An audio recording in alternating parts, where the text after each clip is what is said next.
ও দাদা, কি দেখছেন হাঁ করে আয়না দিয়ে? এটা আমার বউ হয়, সামনে তাকিয়ে গাড়ি চালান। আসলে আমাদের বিয়ে হয়ে গেছে, এই যে রেজিস্ট্রি, ওরা আমার সই, সামনে তাকিয়ে গাড়ি চালান। দাদা ওই আইসক্রিমটা দিন তো। এটা এই তুমি ওপরটা ধরো, ওপরটা ধরো। হ্যাঁ দাদা, আপনি নিচটা ধরে দিন, দেখো যেন টাচ না লাগে। আসলে আমাদের বিয়ে হয়ে গেছে, এই যে রেজিস্ট্রি, ঠিক আছে? চলো।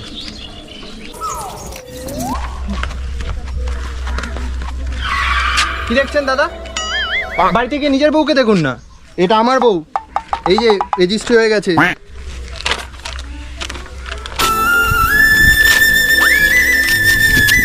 তোমার রেজিস্ট্রি তুমি সামনে রাখো।